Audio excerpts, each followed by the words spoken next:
They call it the Martin House, and it's easily the most haunted place in town. During the day, it's a beautiful 2-story estate in the Millville area.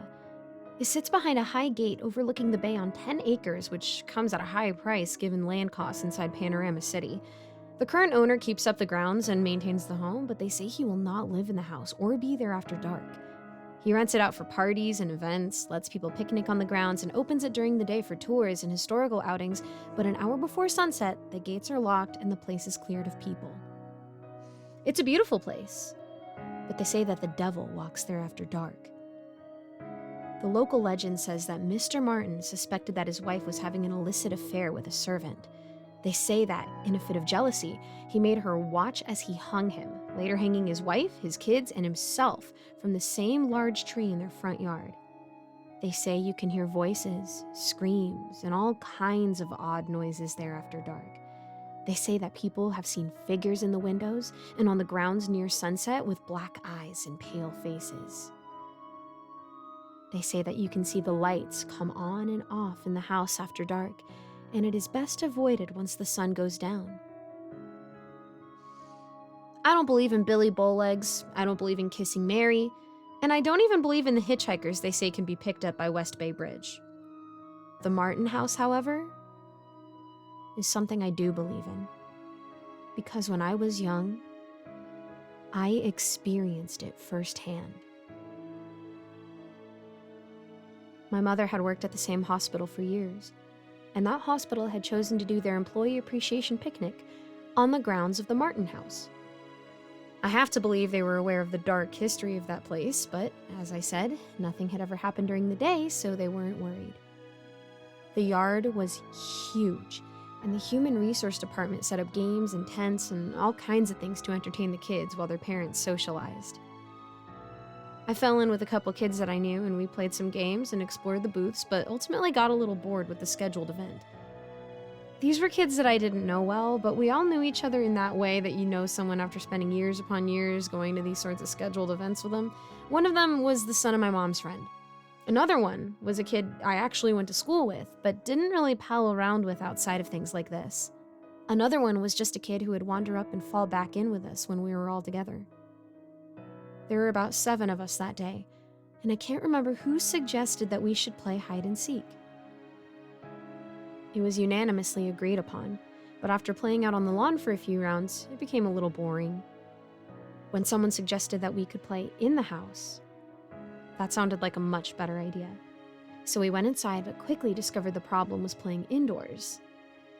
The house was kind of a museum, and adults don't usually like it when kids are running around things that could get broken. We tried for a couple of rounds, but after being yelled out by a lady in a dress, we thought we might have to go back outside. That was when we saw the kid on the stairs. He looks like he thought we might wake up a parent that would be angry. Someone suggested that maybe we could go play upstairs, and we all thought that might be a good idea. The upstairs was usually blocked off, but if that kid was up there, then the door must be unlocked. None of us ever went upstairs. It was locked, but we found the door was open, so we all went up. The upstairs was about the same size as the downstairs, but we saw a ladder going up into the attic and thought that it would make the best and perfect place for hide and seek. It would be dark out there, probably with stuff to hide behind, and it would be spooky. What we found was a pretty big attic with boxes and furniture covered in sheets. It was dusty and cobwebby and reminded me of the opening of one of my favorite shows, Are You Afraid of the Dark? We decided who was going to be it, and then we all went to hide. It was dusty in the attic, and a few of us got found right away when we started sneezing. I expected that we might see the kid we had seen earlier, but there was never any sign of him. I didn't think about it much. Kids rarely question things that don't come from adults, and as we played, the volume of our game became louder and louder. We began to scream with joy every time someone was found, and some of them had taken to scaring each other instead of just playing hide and seek. I'm sure that some of the people from downstairs could hear us, but given that we were 2 floors up, they might have mistaken it for just regular noise. I was hiding behind a vanity near the back of the attic, peeking out from around the edge of the sheet, when I heard a little voice in my ear that scared the crap out of me. It scared me because up until then, I had been the only person hiding behind this vanity. "You guys shouldn't be here. You're gonna wake up Daddy, and he'll be mad." I turned, and there he was. He was crouched down behind the vanity, looking at me with these big, sad, scared eyes. And now that I was closer, I could see that he was dressed in suspenders and a grubby-looking white undershirt. His feet were bare, and his hair looked like somebody had cut it with a bowl. I asked him who he was, but he shook his head and put a finger to his lips as he made a shushing sound. "You're gonna wake Daddy up, and he's gonna be mad." I started to ask him what he was talking about when all of a sudden, we heard loud footsteps coming up the ladder. Someone was yelling, but it wasn't regular yelling. Usually when my dad yelled, there were swear words in it or some kind of direction. This yelling was just incoherent babbling, like an angry beehive or the car when it needs an oil change. It was angry and it was loud, but there really wasn't any substance to it. The game quieted down as we all became the hiders. We knew that we shouldn't be here. We all knew that if we were found, we'd be in trouble. So we all took to hiding as someone came very angrily up the ladder to the attic. I could see the others as they hunkered around the covered pieces of furniture and storage boxes. They all looked scared, but they also looked excited. This was a different level to the game. This was something a little scarier. We all knew that this was the real game, and we had to win or we might never be allowed to come to one of these again. Through the white oiling up out of the square hole came a large something. It was man-shaped, but maybe not a person. It had arms and legs. I could see a head, but the rest of it seemed to just be shadows. It was like someone standing in total darkness, and I think even then I suspected that this was no museum curator coming after noisy children. The hairs on the back of my neck began to stand up, and as the thing started looking for us, I turned and found the little boy was gone. The other kids seemed to have felt it too. And as the thing moved towards the left side of the attic, we all started shuffling to the right. It knocked over a box and kept yelling in that strange, barely coherent way. It did not seem unfamiliar with the attic, and I wondered if it was us that it was looking for, or if it was the little boy who had been a stranger to me. Either way, we made our way back to the ladder and started quietly going down to the second floor. We were almost down when the thing turned around and looked at the 2 or 3 of us that were left. He didn't have eyes. At least, none that I could see. But I felt very seen by it, and the last of us went down into a herky-jerky pile of bodies. We ran back to the back case, and that's when someone else found us. We burst through the door that led out onto the stairwell and almost knocked over a lady with a tour guide name badge. She blinked at us and did not seem happy to see 7 or 8 kids coming from a restricted area. She asked what we thought we were doing in here, and we told her we thought it was open. She said no, the door was always locked, and told us we better get out of there before we got in trouble. When she asked how many of us there were, that's when we seemed to disagree. Some of us said there were 7, but a few of us insisted there were 8. No way, there was only 7 of us. Remember, that's why we didn't play capture the flag. Well, yeah, but then that other kid joined us, so we had 8. What other kid? There's only ever been 7 of us. The kid in the suspenders. He was playing with us in the attic. At that point, the lady was completely frazzled. She collected up all of us and brought us downstairs to have a talk with our parents. In the meantime, she had a few other people search the second floor and the attic for the missing kid. Most of our parents were not terribly pleased about being drug away from the festivities because their kids couldn't behave, and we got an earful of it as we stood in the foyer of the Martin house. Some of us, me included, were more worried about the missing kid and getting in trouble. Some of us, me included, were more worried about the missing kid than getting in trouble. I can't speak for everyone, but I had seen how scared he was. I don't know who he was afraid of, but I was afraid that whatever that thing up there was had gotten him. As my dad let me have it for acting out, my eyes started to wander. I was looking at the pictures on the wall, the ones showing the Martin house through the years, the ones showing the Martin house through the years, before they finally settled on a very familiar face. The kid looked less scared and more confused, but it was definitely him. The kid looked less scared and more confused. but it was definitely him standing on the front lawn with 2 other kids and his parents. The house behind him looked a little different, but it was definitely the one we were standing in right now. "That's him," I said, interrupting my dad in the middle of his lecture. "Who's him?" my dad asked, not appreciating being interrupted. That's the kid. The one I saw in the attic." The lady who had found us looked over at the picture before shaking her head and telling me not to tell lies. "No, really, that's him. He was hiding with us and told me that we were going to wake his dad up, and he looked really scared." My parents didn't believe me, but I've seen that picture since, and I know now that that little boy is one of the Martins' brood. He was one of the kids who allegedly was hung from the tree in the front yard, and I would have bet you anything that he was what I had seen in spirit. The big, shadowy thing didn't look at all like Mr. Martin, but that doesn't necessarily mean anything. The kid didn't have black eyes like all the stories either, but maybe that's something that comes a little later. I've encountered a lot of strange things in my life, but that was one of the earliest scrapes with the paranormal. As of writing this, the Martin house still sits in the same spot. They have completely closed off the inside these days, and after that year, the hospital started doing their employee appreciation somewhere else. I don't know if it was the house itself or because they got a better deal somewhere else, but I never went back to the Martin house again.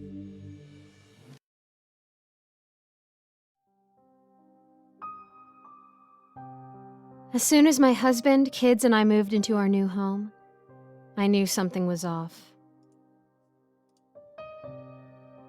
It was an old mansion with high ceilings, grand rooms, and creaky floors. It had character, and it was perfect for our growing family.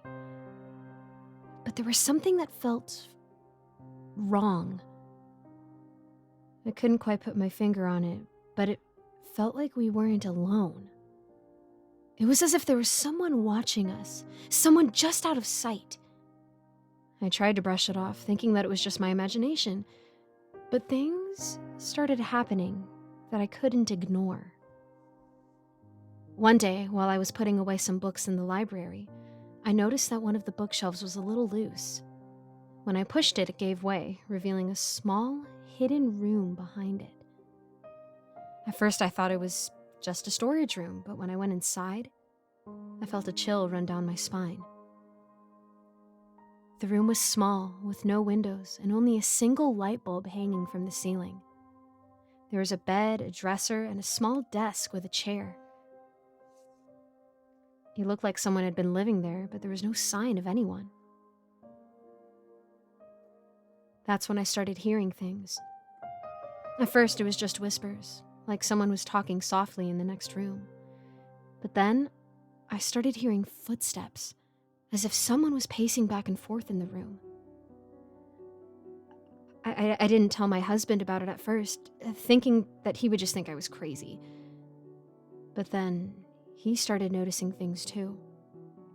Objects in the house would move on their own, as if someone was playing a prank on us. Doors would open and close, and sometimes we could hear someone breathing in the next room. We started doing some research on the history of the house, and that's when we found out about the girl. Her name was Lily, and she had lived in the house many years ago. She was the daughter of the previous owner, and she had been locked in that room and forgotten by her family. We started piecing together the events that had led to Lily's imprisonment. It turned out that she'd been caught sneaking out of the house to meet her boyfriend, and her parents had been furious. They had locked her in that room as punishment, and had simply forgotten about her. She had died in there, alone and scared. As we learned more about Lily's story, the haunting became more intense. We would wake up in the middle of the night to the sound of her crying, or we would find objects in the house arranged in strange patterns. We tried to communicate with her, leaving notes and toys in the room for her to play with. Sometimes we would even hear her giggling in response. But there was something else in the house, something darker. We started noticing shadows moving in the corners of our vision, and we could feel a sense of dread whenever we were alone in the house. We knew that there was something else in there with us, something that didn't want us there. One day, we decided to call in a paranormal investigator to see if they could help us. They brought in all sorts of equipment from EMF detectors to infrared cameras. They spent hours in the house, and when they emerged, they had a grave look on their faces. According to the investigators, there was not just one spirit in the house, but many. They were all drawn to Lily's room, and they seemed to be protecting her in some way. But there was one spirit that was different from the others. It was a malevolent entity that was feeding off of the fear and negative energy in the house. It had been awakened by our presence, and it was growing stronger by the day. The investigator warned us that we needed to leave the house immediately, but we couldn't just abandon it. We had put so much into it, and we couldn't just leave it to the spirits. So we decided to fight back. We brought in a priest to bless the house, and we started doing our own research into how to banish spirits. We tried everything from sage smudging to salt lines, but nothing seemed to work. Then, one day, we stumbled upon an old book in the library. It was a book on the occult, with spells and incantations that we couldn't understand. But there was one page that caught our eye. It was a page on banishing spirits, and it had a drawing of a sigil. We didn't know what the sigil meant, but we decided to try it anyway. We drew it on a piece of paper and burned it, reciting the words on the page. At first, nothing happened. But then, we felt a rush of cold air in the room.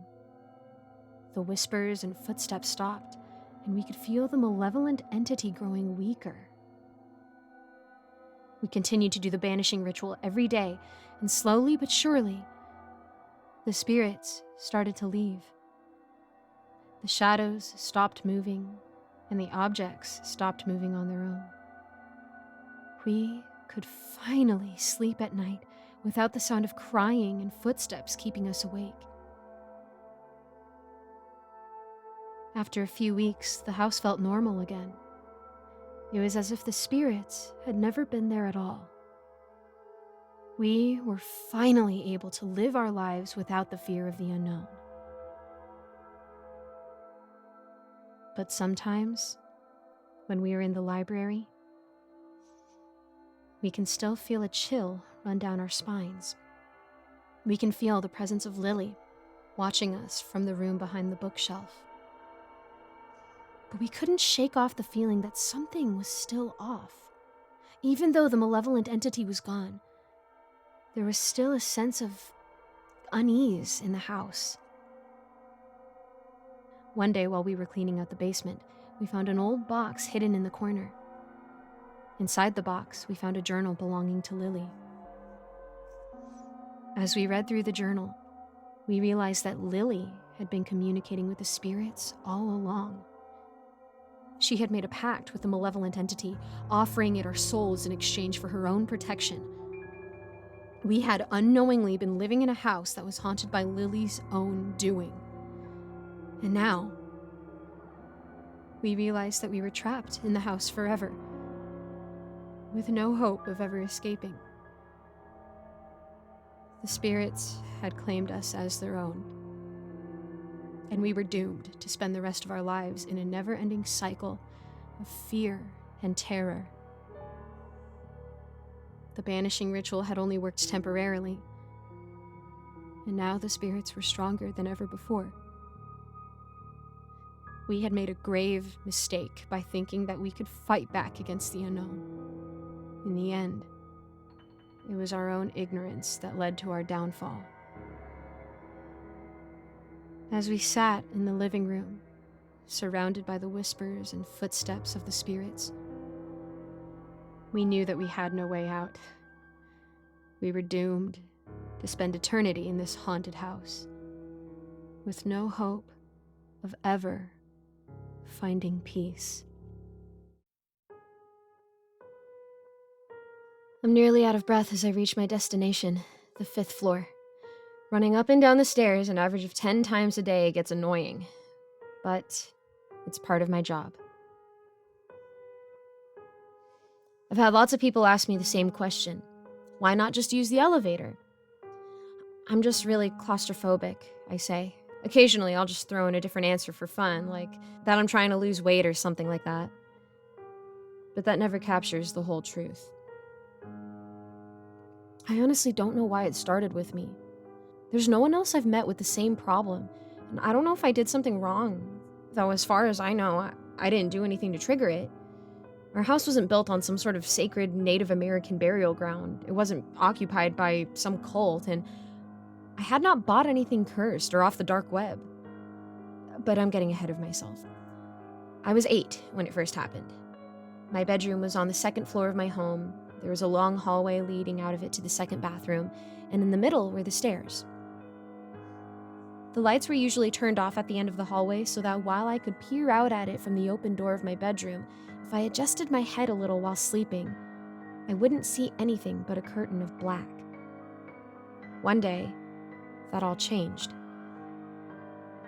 I just guess that I'm glad that I was walking up the stairs when it happened. I had turned around to hop into my bed when I felt it. And I turned around. In the darkness, there was something else. A void that consumed even the shadows with even darker shadows, a figure devoid of light. It had the shape of a man, and it began to move towards me. I flew down the stairs and nearly tripped, though I was unharmed, thankfully. I cried to my parents about it, and they reassured me that it was nothing but a figment of my mind. And for 2 years, it never happened again. I slept in my bed and nearly forgot about it. Until it happened again. This time I was in my bed when he began to approach. I had nearly fallen asleep when the darkness moved, and I got a better look at him this time. He was truly a being of nothing but black. He moved. He was slow, but he moved nonetheless towards me. I jumped out of bed, but he was blocking the entrance to the stairs now. I seriously considered jumping out of the window, and thankfully my screams called my father upstairs, and the man vanished. I told him I had just had a nightmare, but I slept in a spare room on the ground floor after that. I always had the window open just in case I needed to jump out. Adulthood came, and with no further interactions with that man, I almost forgot about him. Almost. 2 years ago, I was walking down the stairs of the apartment complex I had moved into after college. I was headed towards the laundromat. We had one in the basement of our building. Now, a few corridors later, I was about to go back up to watch some television before coming back in around half an hour when my heart nearly froze. I saw him at the top of the stairs. He was every bit as terrifying as I remembered him. No features, just a void in the silhouette of a man. He began to come downstairs. I panicked and turned, but there was no way out. Our laundromat was old and didn't even have any windows. We were technically underground as it was. I thought I was done for until I heard voices coming from above, and the shadow vanished. Thankfully, some other folks had to come down. Unlike the other 2 instances where I saw him, this was in the middle of the day. I realized 2 things since then. 1, that the man never approaches me while there are other people around. And 2, that while he is slow, he's always tried to corner me in a place where I can't run. And I just know that the day he catches me, it's going to be all over. Death, or a fate worse than that, always awaits me the moment he lays one of his formless hands on me. I was saved twice by other people, but I don't think my luck will last a 3rd time. I have to always make sure that I'm in a crowded area, but as you can imagine, that's not always possible. And so, I always have to be vigilant. I need to always make sure that there are at least 2 exits wherever I go. Elevators, I can't count on there always being people in them. And if someone gets off before my floor, well, what a coincidence! I have to get off on that floor too. I just don't risk it most of the time. But it's hard to explain all of that to someone you just met. I'm sure you understand. And so I tell them something which, now that I think about it, is true. I'm just claustrophobic.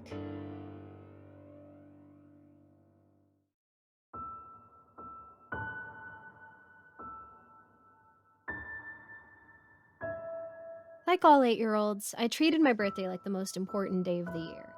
You go months before the day picking exactly the right classmates to give invitations to. However, this year, my mom wanted to go all out. She gave me enough invitations for my entire class, making sure I knew to tell everyone their parents were allowed to come as well.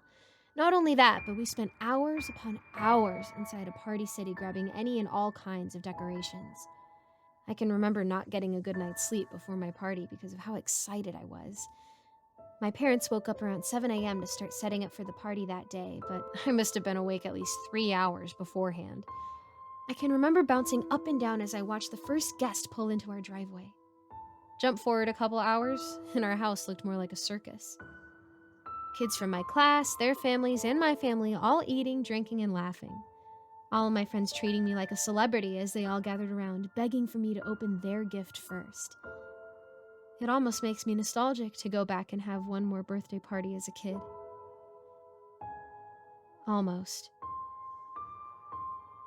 I don't know exactly when it started. After the first slice of pizza?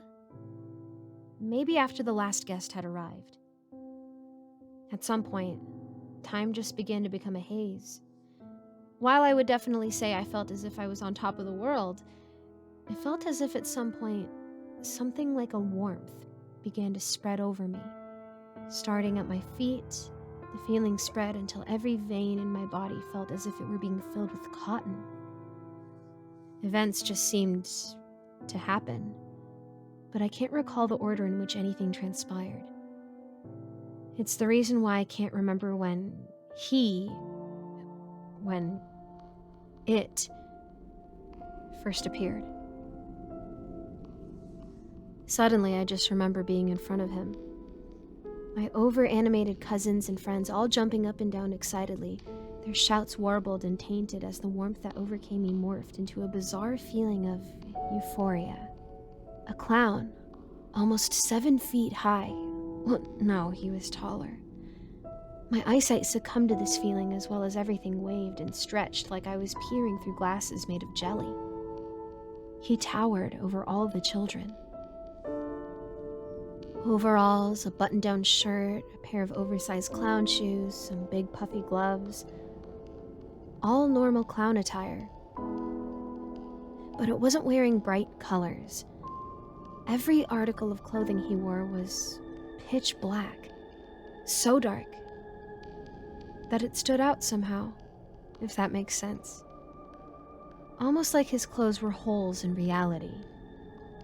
The thing in black danced and twirled, causing the children around him to erupt in applause. Even I was cheering. I could feel myself cheering, but it also felt as if I were hearing myself yell from inside a soundproofed room, muffled and somehow foreign. I can't speak on how long it felt like this. Was it minutes? Hours? I remember my body walking around my house, watching everyone mingle. Every turn felt like it was towards the clown. I'd turn left and he'd be sitting at a bench talking with an adult. I'd turn right and he'd be applauding as a young cousin of mine swung wildly at a piñata. I'd back up and I'd bump into him looking down at me, arms outstretched as if he was looking for a warm embrace. Its face was always hidden behind a mask. A chrome mask perfectly resembling the smile of a human. But nothing about the entity seemed human. There were no eye holes in the mask, just 2 swirls cut into its surface. A brilliant light unlike anything I've seen since gleamed from the swirls. Every time I think about it, I feel my hands tingle, even to this day. It was ever present anywhere I looked. Was there more than one? Was I seeing things?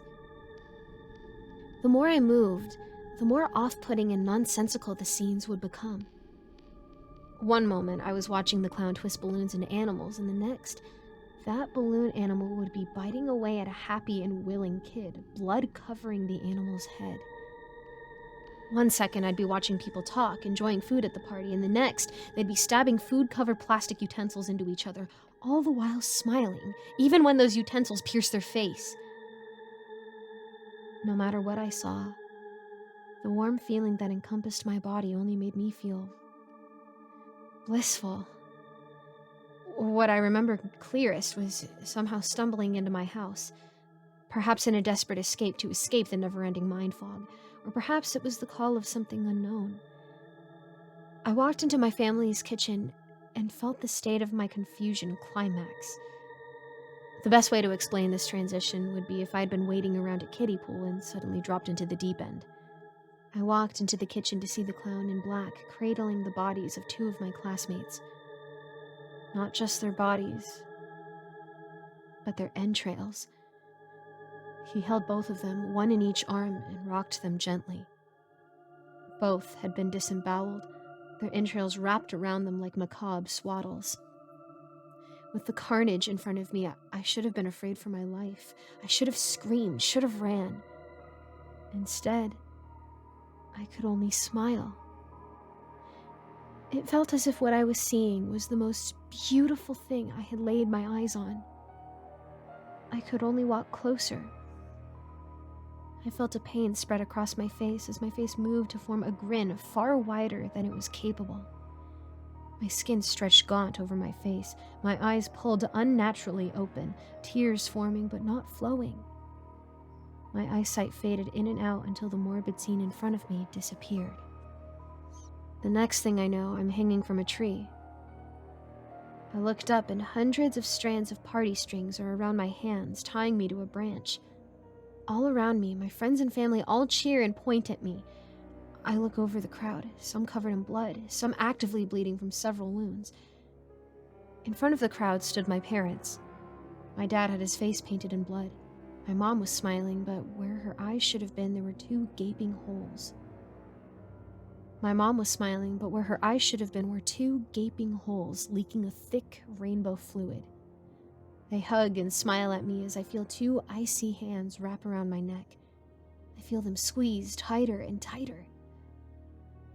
Like a shadow, the thing in black shifts into my vision, its hands around my neck. I stay conscious. I'm smiling wider and wider, staring into this clown's face. That chrome mask reflects my happy expression, the glow from those spirals overtaking me. I can feel myself slipping somewhere. Is it my mind? And I'm sliding somewhere. I feel the clown's grip tighten and tighten until it feels like my neck is the size of a pipe cleaner. I feel the clown's grip tighten and tighten until it feels like my neck is the size of a pipe cleaner. And then I'm in my room. No feeling of confusion or euphoria. Just me. I'm standing in front of my window and the sun is rising. I remember everything, but it feels like I'm recalling something that happened years ago. I smell breakfast, the sweet smell of bacon in the air, and run downstairs to see my parents in the kitchen. The cleanest the kitchen has ever been, minus the cooking ingredients scattered around the counter. My mom turns to me smiling, her face uninjured and like it usually is. She tells me she hopes I enjoyed my party yesterday and that breakfast will be ready in just a bit. I nod, but turn and run to the window overlooking our backyard. I can see a few party streamers here and there, but other than that, the backyard has been completely cleared. Was it a dream? Surely it was. But if it was all a dream, why did it all feel so real? As I eat breakfast with my parents, I ask them where they got the clown from. They looked at each other and then back at me. My dad exclaims that they didn't get a clown for the party yesterday, but if I want one next year, I would just have to ask. My heart jumped, but I tried to push everything aside and not think too far into it, but then I noticed it. a dark spot in the middle of my vision wherever I looked.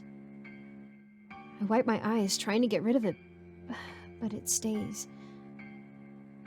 I tell my mom, and she makes an appointment with my eye doctor on Monday.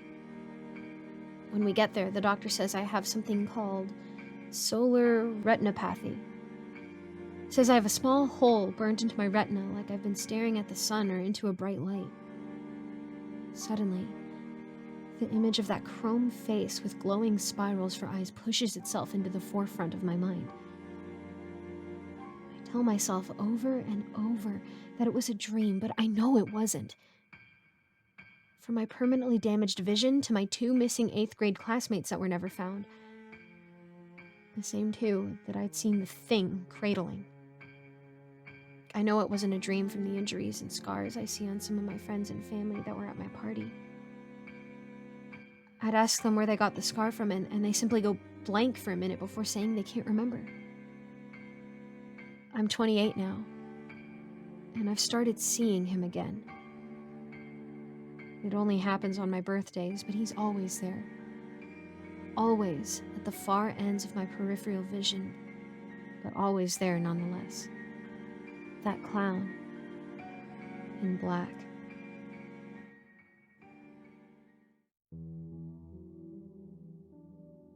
I was standing beside my kitchen sink when I saw his reflection. His face loomed large in my spoon as I ate oatmeal with raisins. The dull concave surface flipped and warped our images, making our faces broad and grotesque. My image was upside down and above. His image was right side up and below. He was reaching up to touch me. A fierce wind I could not feel or hear blew his long black hair away from his pale face. For a moment, our eyes met in the blurry reflection. And then he vanished. Panic settled around me as I forced myself to turn and face whoever had entered my apartment. No one was there. I lunged for my purse and the pepper spray hidden inside. Desperately searching through the chaos that is my purse grew frustrating, so I gave up and dumped everything on the floor. I grabbed the pepper spray before it rolled under the oven and prepared myself to fight. But no one attacked me. The figure had left. Moving from my spot next to the kitchen counter took some time, and then the logical part of my brain began working as the panic subsided. I walked forward into my apartment with the pepper spray raised. The spoon's bowl flipped our images vertically. If the man I had seen was real, he would have stood on my ceiling.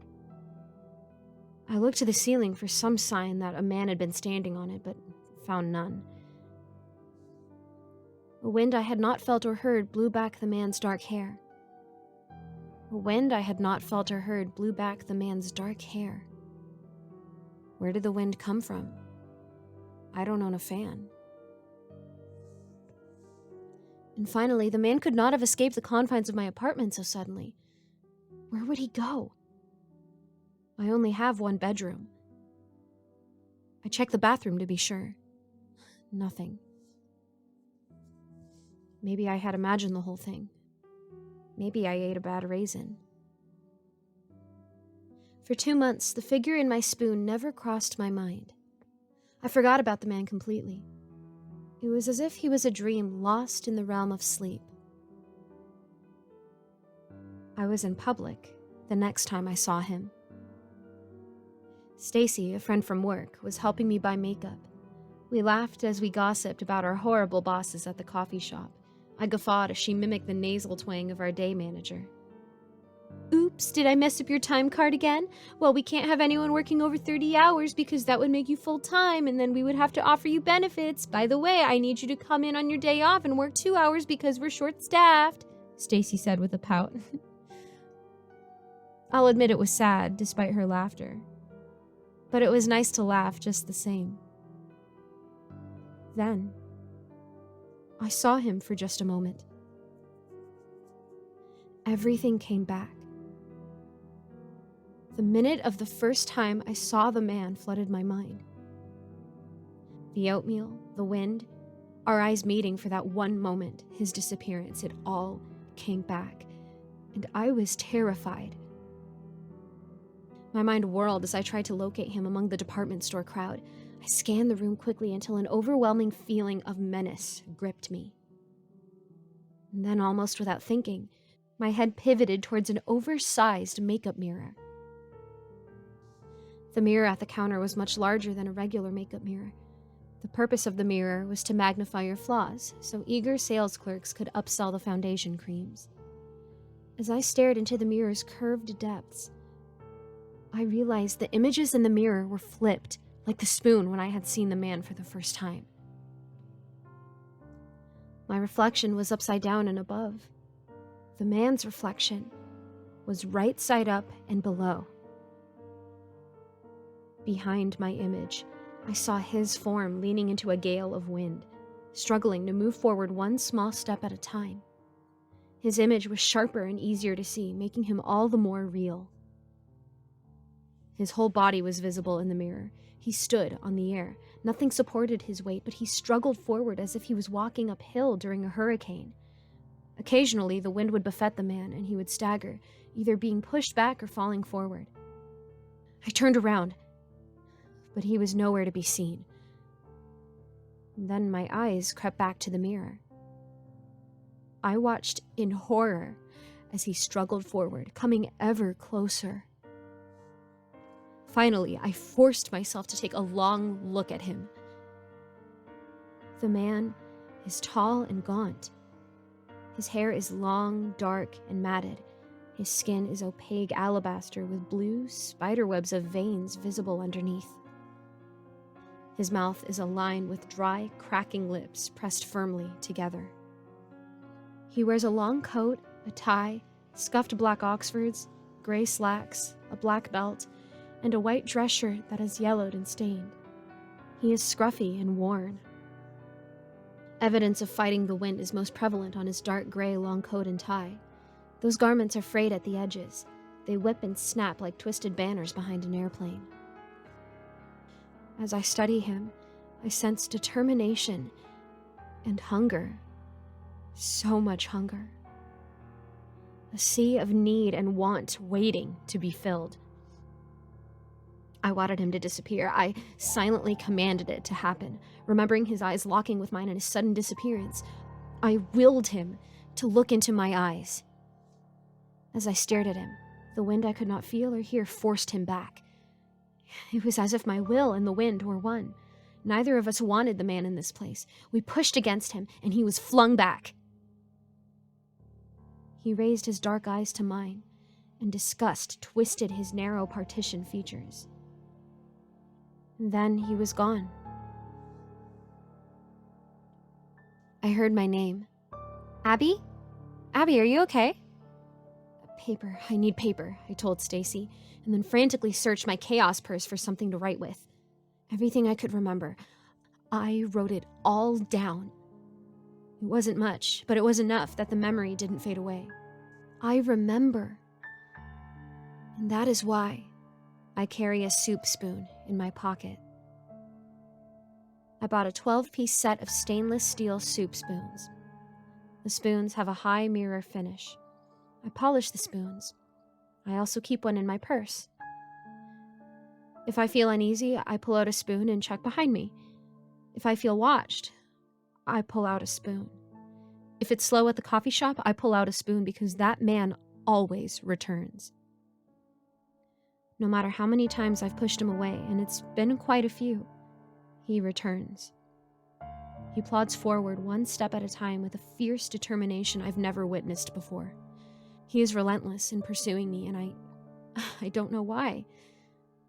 So, I must be relentless. Relentless and diligent with my spoons.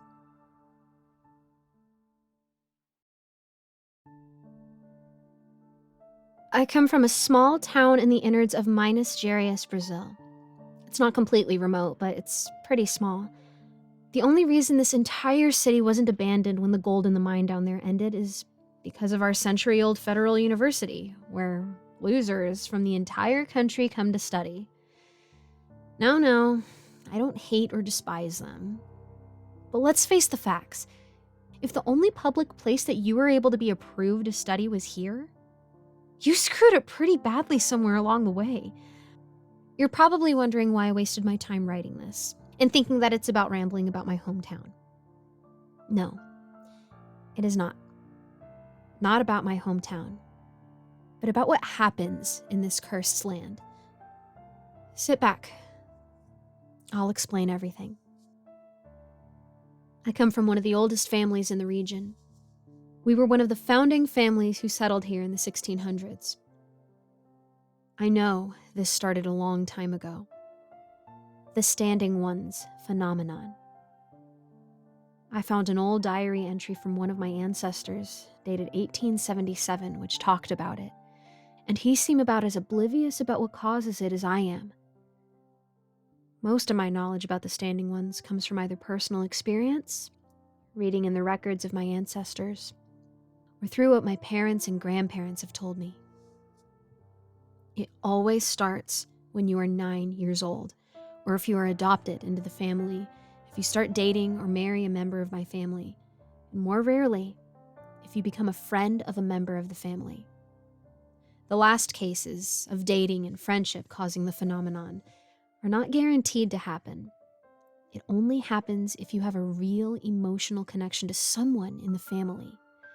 Arranged marriages are unlikely to cause the phenomenon, and fake friends are unlikely to suffer it as well.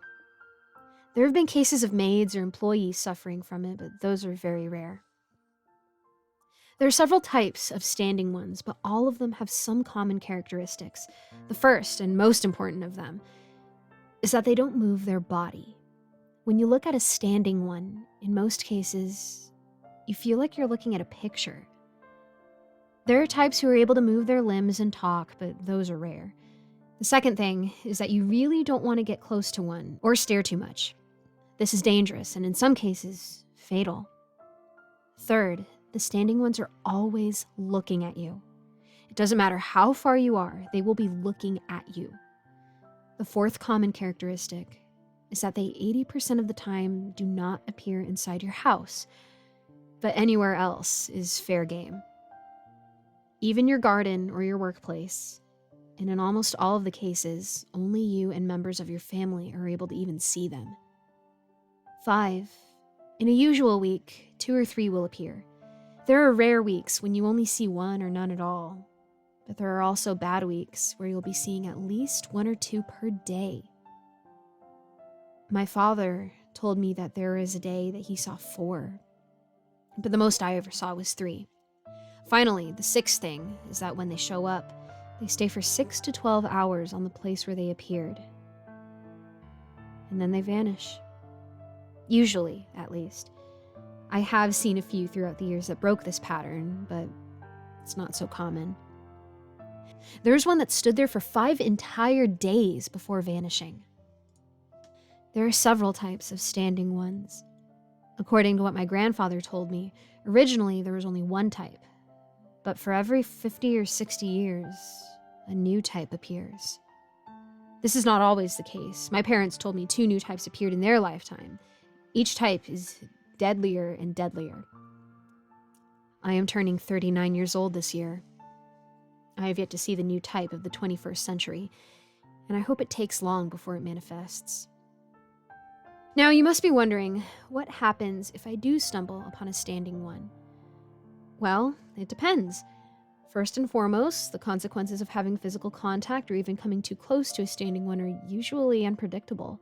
The older types usually are more of a psychological threat and follow very rigid rules in their behavior. But the newer ones tend to be deadlier and sometimes violate their own patterns. I can't tell the exact consequence of approaching each Standing One type, but I can say that if I could tell only a single thing about them, it would be to avoid them at all costs. Their presence is never positive. The best cases are when you stumble upon one of them and nothing happens. In the worst cases, you or someone you love could experience a slow and extremely painful death. Once, I accidentally came into contact of a Type 3 Standing One and nearly lost my left hand. This is not hyperbolic, I only have 3 fingers in it now, and I consider myself lucky at that. I lost my grandmother, my uncle, my father, and 2 of my cousins to standing ones. The first type, and what the oral tradition of my family claim it's the oldest, are nicknamed azulados. In English, this means the blues. This type usually only appears after midnight and disappears after the sun rises. They look like normal people, but they are completely blue and their faces never demonstrate any emotions whatsoever. They usually wear bland clothing, but sometimes appear naked or wearing extremely outdated fashions. The azulados tend to manifest in empty fields or large, mostly empty rooms, from a distance that you can see them, but they are still far enough from you. They avoid large crowds. If a crowd of people moves next to their location, they will disappear. The azulados are the easiest standing ones to deal with. They rarely appear too close to you and are easy to spot. However, like all standing ones, they're still dangerous. According to my ancestor's diary, one of his relatives once drank too much and tried to confront one of them. The experience made her go insane, and she was sent to a nunnery. The second type of standing one is the arvoredo, which in English means something like tree. This type is easy to avoid nowadays. For a distraught eye, they look exactly like trees, except for a very small difference. They have human faces in their trunks. Usually, they hide in the woods and appear both in the sunlight or in the dark, even if they're way more successful in the dark. Their threat is more psychological, but I assume in the olden days, when the city was completely rural, if it could even be called a city at that time, they were a major threat. They sometimes appear in the middle of houses or streets, but this makes them easy to avoid. The third type first manifested circa 1865, according to my ancestor's diary. This one was nicknamed gravata, which means necktie. Gravatas usually appear in the middle of large crowds. They look like a common individual wearing formal clothing, but they have no eyes or noses, only oversized, smiling mouths. Gravatas are especially dangerous because they are hard to notice. Luckily, they only appear in large crowds. There's no record whatsoever of gravatas manifesting in other places, and the time they are present tends to be shorter than the others, usually only for 3 to 4 hours, or until the crowd disperses. If you accidentally touch a gravata, let's just say you don't want to touch a gravata. My missing 2 fingers explain this better than words. The fourth standing one type are the batedores, or knockers. These are freaking insufferable. They're the most likely to break the standing one's usual stereotypes. First, they usually stay there from 12 to 6 hours, which is double the normal time of the other standing ones. They appear behind doors, windows, sometimes even walls, and will knock non-stop for hours. There's also a slim chance they appear inside your house, but I only saw it happen a handful of times, and never inside my bedroom. They never say anything, they just keep knocking. And they can move their arms, but only knock. Their appearance is equal to that of the azulados, but they almost always wear suits and formal attires, and are always grinning. If you try to call the police or something, they will disappear, wait until you're alone again, and restart. Now, whatever you do, don't open your door or window or whatever the batador is knocking. My 10-year-old cousin opened his window and there was a batador outside. And it was who I discovered. And it was I who discovered him. My cousin's body, I mean. It was surely not a pleasant death. The fifth standing one type are the escondidos, or the hiding ones in English. They always appear hiding somewhere, inside cabinets, your car trunk, fridges, chests, baggages, anywhere they can hide. They have an outstanding ability to contort themselves into completely inhuman positions in order to fit in practically anything larger than a school bag. And they look sickly pale. They're short, faceless humanoid things. They appear for the normal amount of time, and this type has never appeared inside the house of anyone afflicted by the standing ones phenomenon as far as I know. If you open something and find an escondido there, close that thing as fast as you can and don't open that again for at least a day. If you touch one accidentally, well, they're not usually physical threats, but they will destroy your mind in a matter of seconds. I speak from experience. I once accidentally touched one when there was one in my car's trunk and spent nearly an entire semester in a psychiatric hospital. The sixth standing one type are the observadores, or watchers. They always appear outside windows, but differently from the batedores. They do not knock. They just stare. I know, pretty easy to avoid, right? Not actually. When they appear outside every single one of your windows. If you look at another window, they will be there, but not more than one at the same time.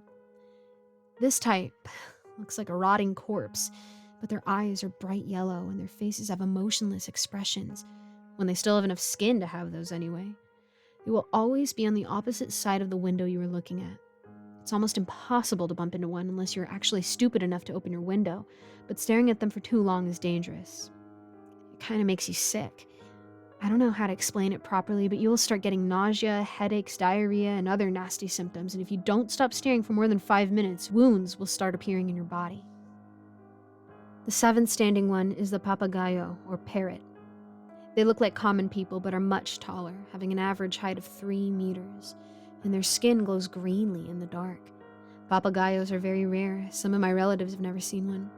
However, they can appear inside your house, even inside your bedroom, and can stick around for the longest time, normally 48 hours. Papagayos are one of the most dangerous. They are able to imitate voices and sounds, and they use this to lure people towards them. If you come too close, that thing will catch you, and you will probably not survive. Luckily, from what I have observed, they can only do this when they successfully trick you, so they will probably not harm you if they appear by your side when you're asleep. But don't take this for granted. Standing ones sometimes, even if very, very rarely, break their own rules. The eighth standing one is the umbrella guy. This was the first standing one I ever saw as a kid. They look like an ordinary guy carrying an umbrella. It took some time for my family to realize this was actually the eighth type, because their time is the shortest, only 1 minute at maximum. They appear in the middle of the road when you're driving or in a car with someone else. Regardless of how close you are to that person, it could even be a taxi, bus, or Uber driver who you never talked to or saw before. They will see the umbrella guy. If you are going at high speed, there's a chance the driver will try to avoid the umbrella guy and will crash, potentially injuring or killing you. If they run over the umbrella guy, something bad will happen almost instantly after.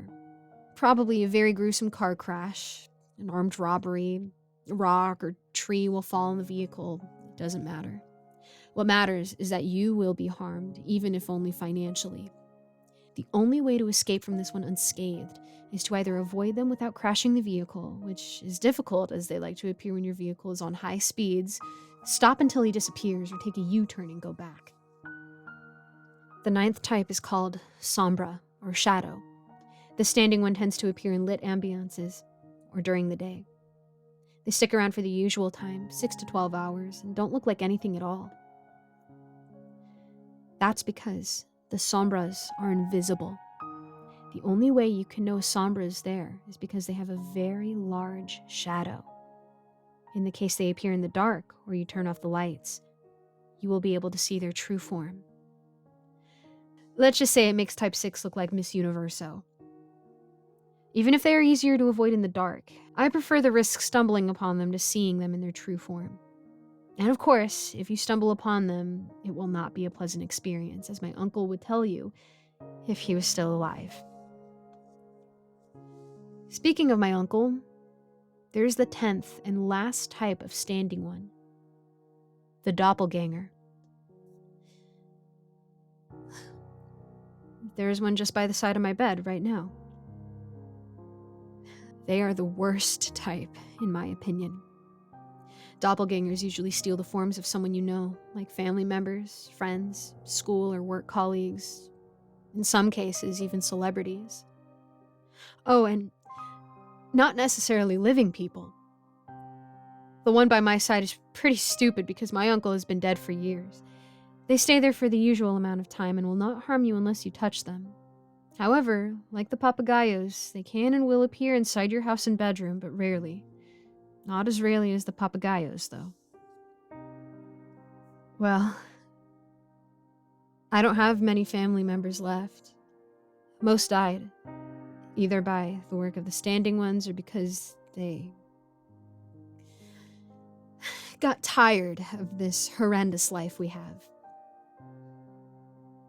I have chosen to not have many friends, family, and lovers, and I live by myself with what fortune remains of my family. I imagine in the early days of the phenomenon, things were easier, but nowadays, you can't even go outside without worrying about trees, shadows, crowds, and bags. I suspect this is some curse to make my family go extinct or something, and it gets deadlier and deadlier with time to make sure it works. Anyways, thanks for listening to my story. I could call you a real friend of mine since you were one of the only people I could talk to nowadays. Stay safe.